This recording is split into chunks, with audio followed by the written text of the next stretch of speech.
I'm Kent Myers. I'm Mick Cornett, and it's time for the verdict. As a part of its traditional and continuing commitment to public and community service, Crowe and Dunleavy Law Firm presents The Verdict, an objective discussion of contemporary legal issues hosted by Kent Myers. And also brought to you by a friend of Oklahoma Lawyers for Children and Delta Dental Plan of Oklahoma. And welcome to The Verdict. I'm Mick Cornett. Today, the second of our two shows concerning HMOs. And let me introduce my co-host and one of Oklahoma's top legal experts, Kent Myers. And Kent, you've titled today's show, HMOs, Now You See Them, Now You Don't. What do you mean by that? Well, our last show dealt with patients suffering, doctors being dissatisfied with HMOs. This show is going to deal with a little different subject, and that is that the HMOs are suffering. Our economy in this country has not been really very good even before the September 11th tragedy, but it's getting apparently worse, or at least not getting substantially better.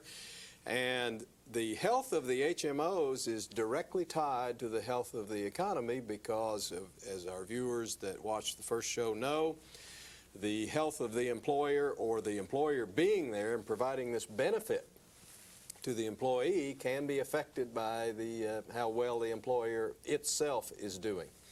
And so economic suffering in the economy generally can certainly quickly bleed down to harm to the HMOs. And I ask the question now and hope our guests will address.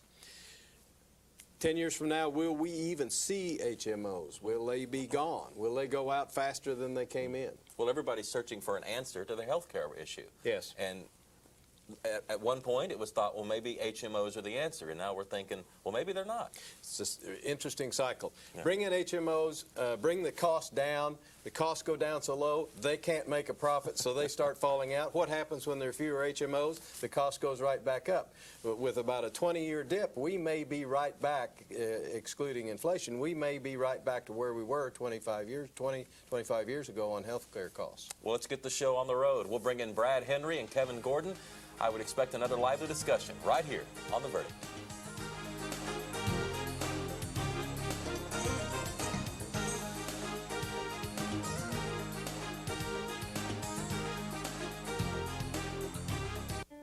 In Oklahoma, there are more than 1,600 children waiting to be adopted. They're of all ages, and for many, home has been a source of pain and conflict. They've dreamed of finding a better life and a loving family. Consider adoption.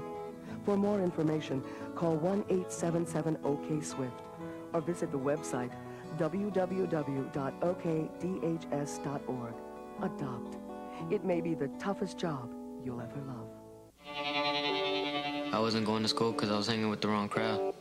And one day, I was put into juvie for 2 stolen cars, robbery of a house, and aggravated assault with a deadly weapon.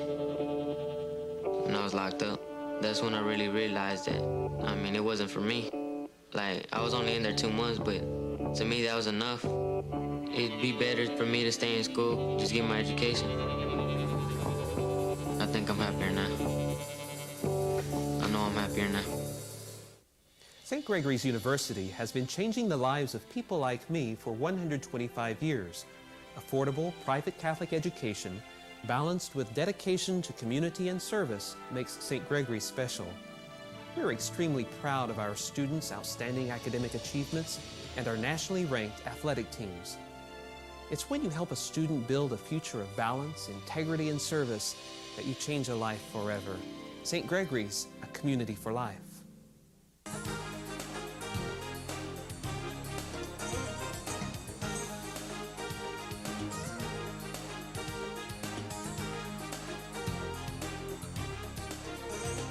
And welcome back to The Verdict. Mick Cornett with Kent Myers. And Kent, why don't you introduce our guests?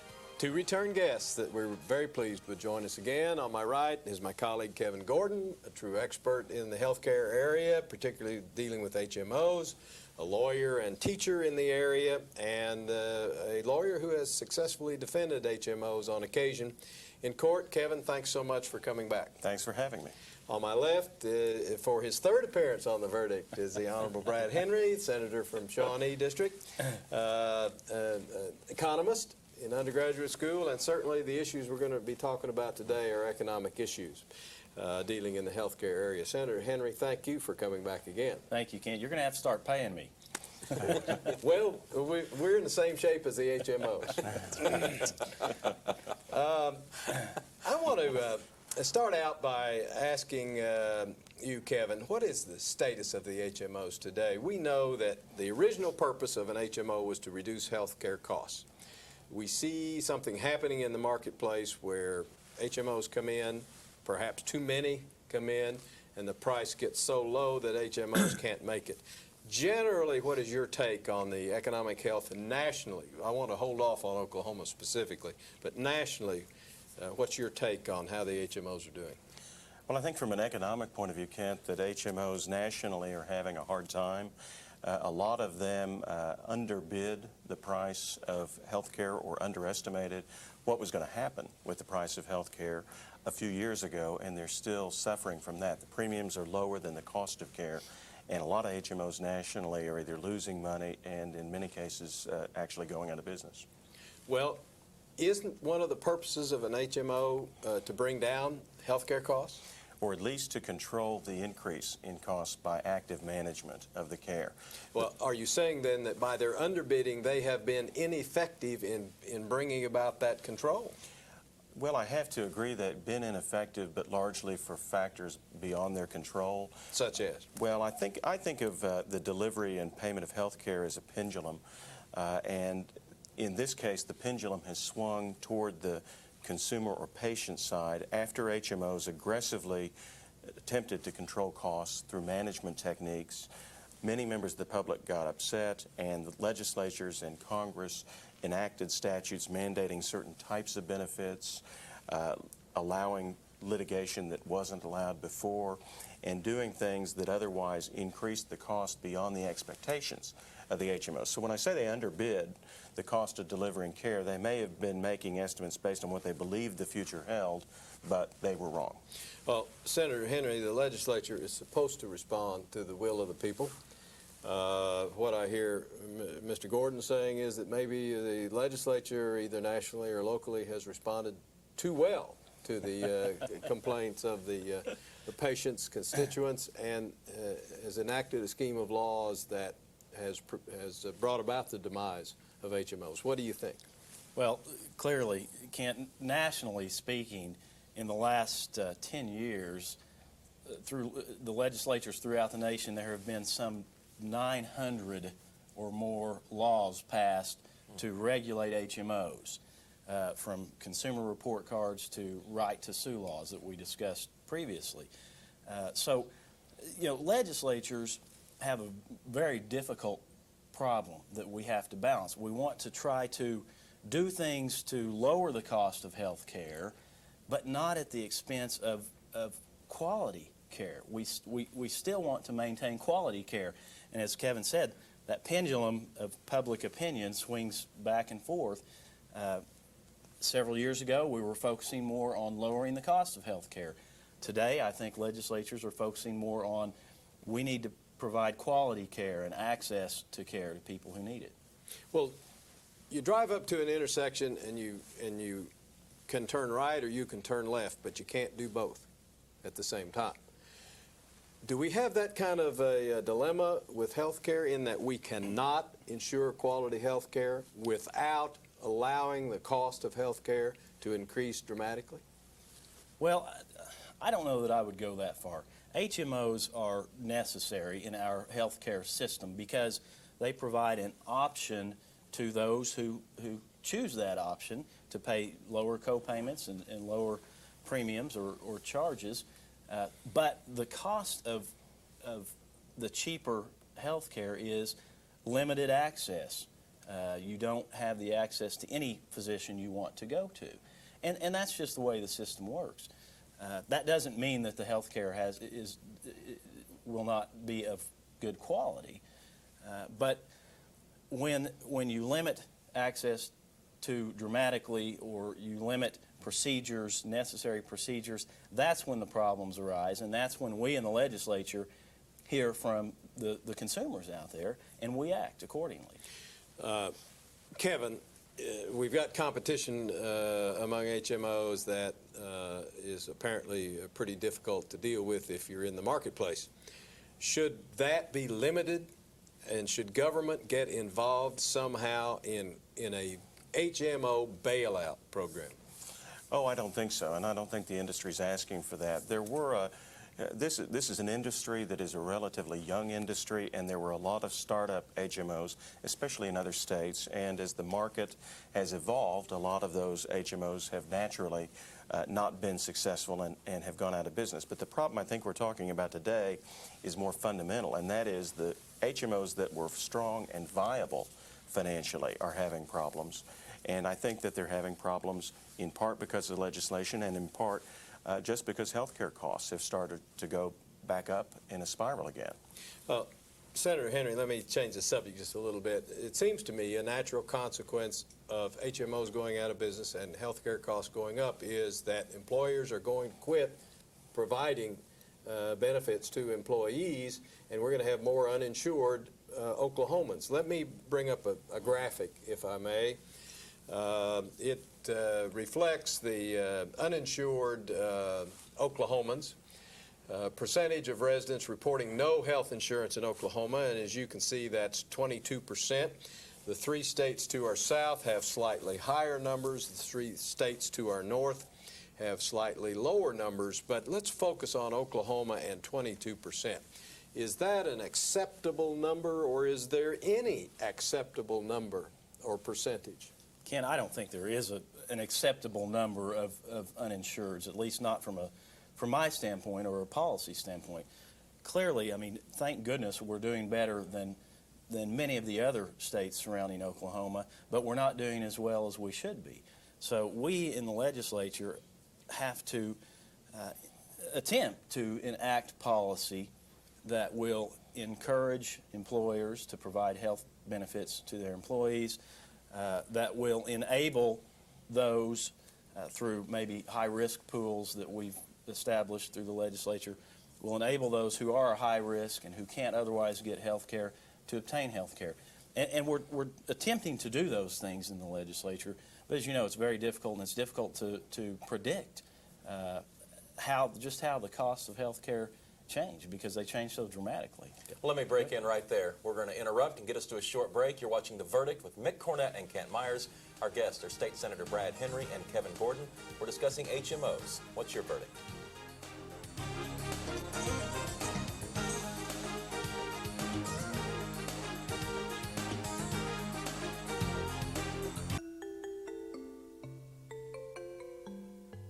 Yeah, campfire's a lot of fun. You get to make some friends. You get to do some cool stuff. Campfire's for boys too, not just girls. But hey, campfire's definitely for kids. So call the campfire office nearest you to join in on the fun. 'Cause let's face it, you're not getting any younger. And Blankenship has stopped at the line of scrimmage. No gain on the play. Leaving it 4th and 7 on the Tiger 46-yard line. 38 seconds on the clock. The Tigers have no choice but to go. Wiggins in to do the kicking. Here's the snap. And the kick is away.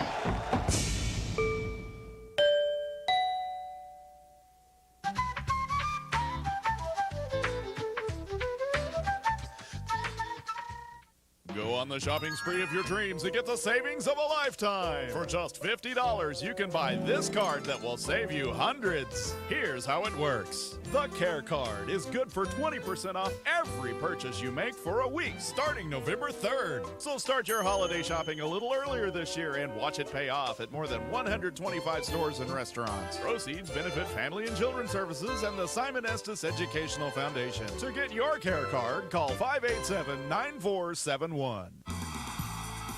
Look at me. At me. At me. At me. At me. Just someone from Noble. Hydro.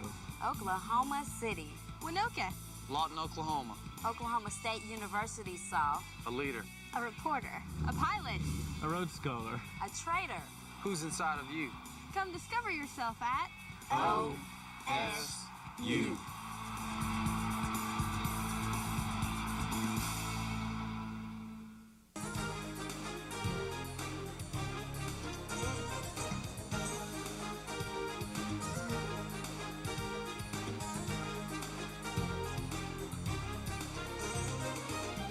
We're back on The Verdict. Mick Cornett with Kent Myers. This week, our discussion is with Brad Henry and Kevin Gordon, and we're discussing HMOs and their financial futures. Yes, we talked in the first segment about HMOs generally or nationally, and I want this time to focus in on Oklahoma.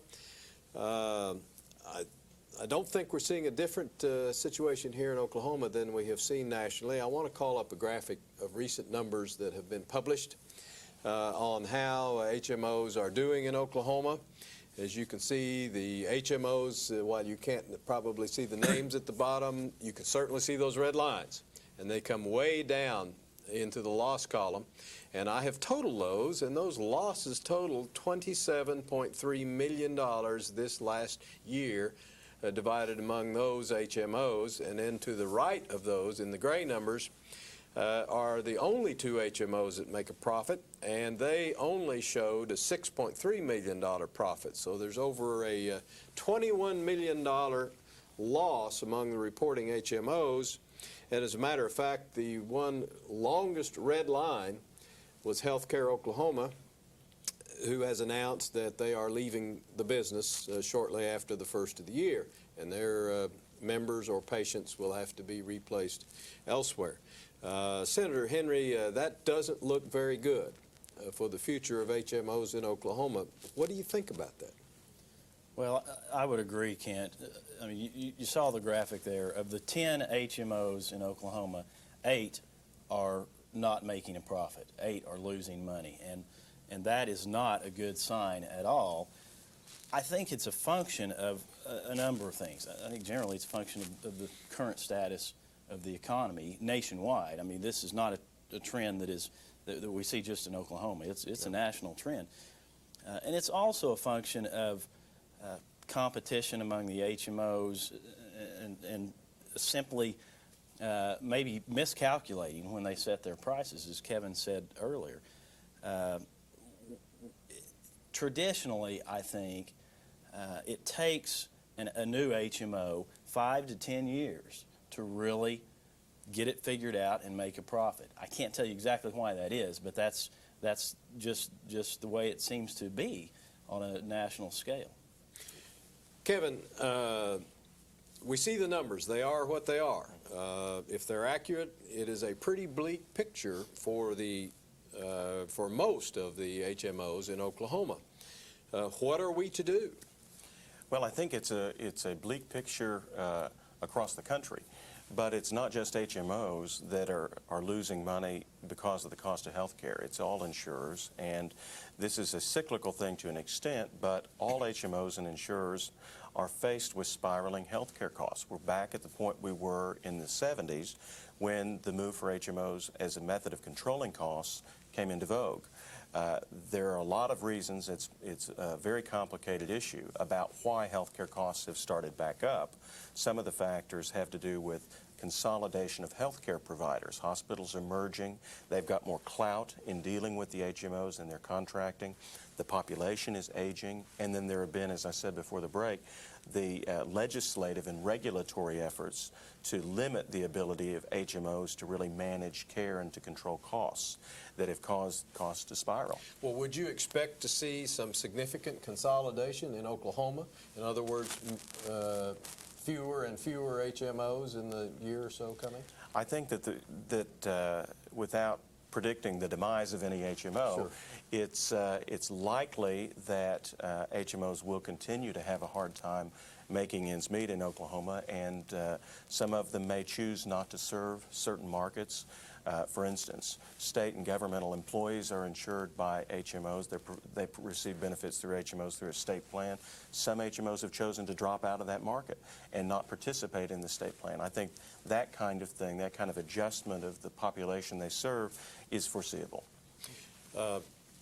Senator Henry, we saw recently in the newspaper the longest red line, Healthcare Oklahoma, announcing publicly that they're leaving the industry. And in the article, it was indicated that Healthcare Oklahoma was principally owned by Integris Health in Oklahoma City and Mercy Hospital, two of the biggest, if not the two biggest hospitals in Oklahoma City. Now, if the people that provide the service on a daily basis can't make it in the industry, who can? Well, Kent, that's a good question. Clearly, there are profitable HMOs in Oklahoma and nationally, and I can't respond directly to the cause of the loss of some of the HMOs in Oklahoma, but there are good models where It's like Alan Greenspan taking bankruptcy. I mean,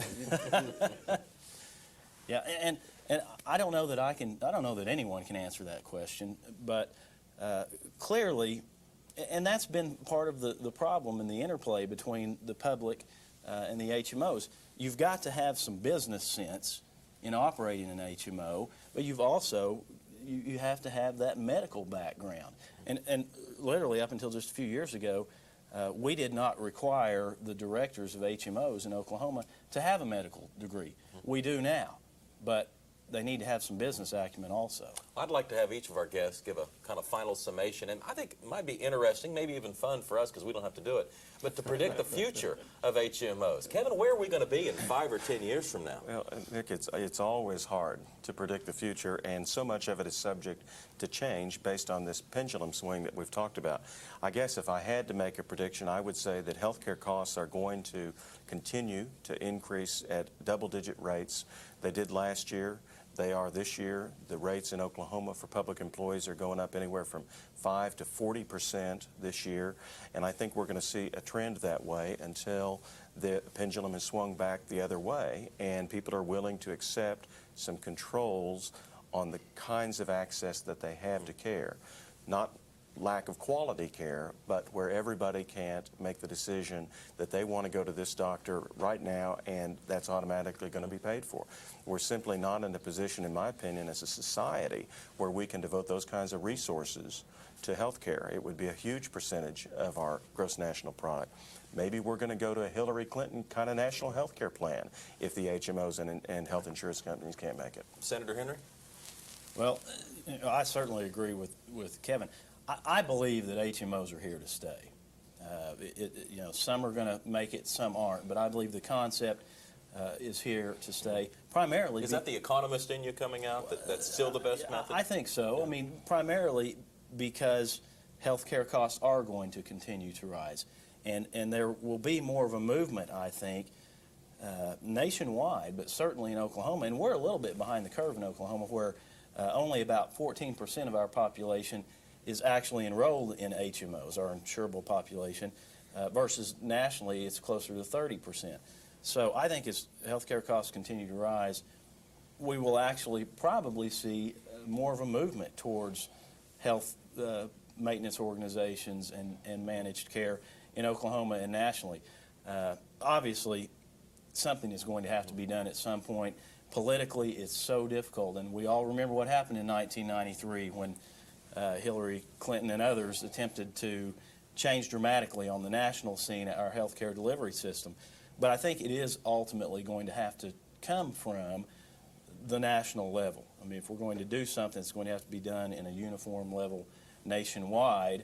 Not to say that we have a socialist type of system, but I don't know what the answer is, but the answer is going to have to come from a national level, I believe. And we're going to have to let that be the final word. Senator Henry, Kevin Gordon, thank you both for coming by. Kent and I'll be back with a few final thoughts when we return. You're watching The Verdict.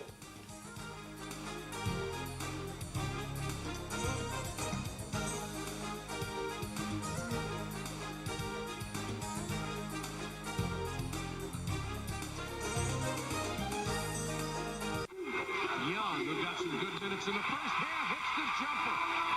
Tiffany Young, a junior from Hillsboro, Alabama, has 4. Young, 17-footer, got it.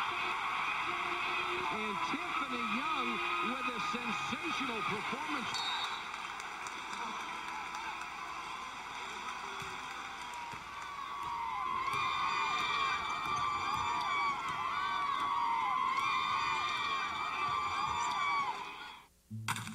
Did you see me hit the ball, Dad? Sometimes. Look at the camera, son. Between this Smile, honey. Cheese. and this, You open this door right now. Go away! Just leave me alone! What is wrong? even the best kids can use some help. Why won't you talk to me? This is where we come in. Youth Services Giving teens a place to turn.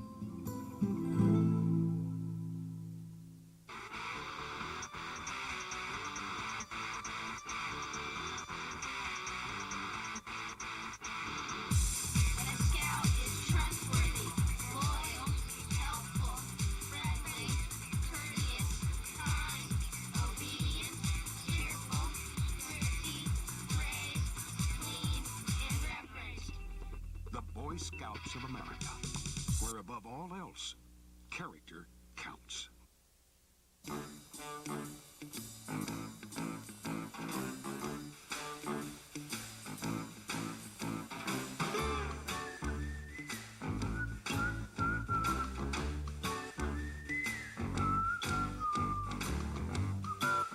When you mentor a child, you don't have to be perfect.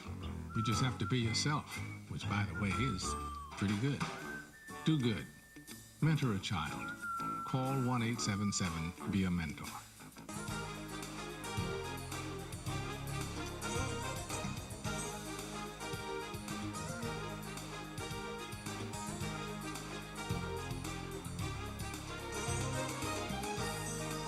We're wrapping up another edition of The Verdict. Today our conversation concerned HMOs. Pretty somber conversation, actually, much like our economy today. The Health Maintenance Organization was brought into Oklahoma to try to bring down health care costs. They're failing. The logical result would lead one to believe that maybe that's going to result in a greater escalation of health care costs than might normally be the case. The consequence of that is more and more Oklahomans will become uninsured, which brings about a very high social cost to all of us.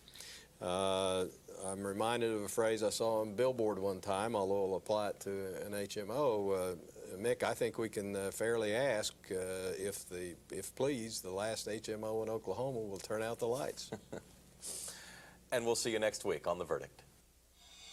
This program was brought to you by Crow and Dunlevy, a professional corporation, and also brought to you by a friend of Oklahoma Lawyers for Children and Delta Dental Plan of Oklahoma.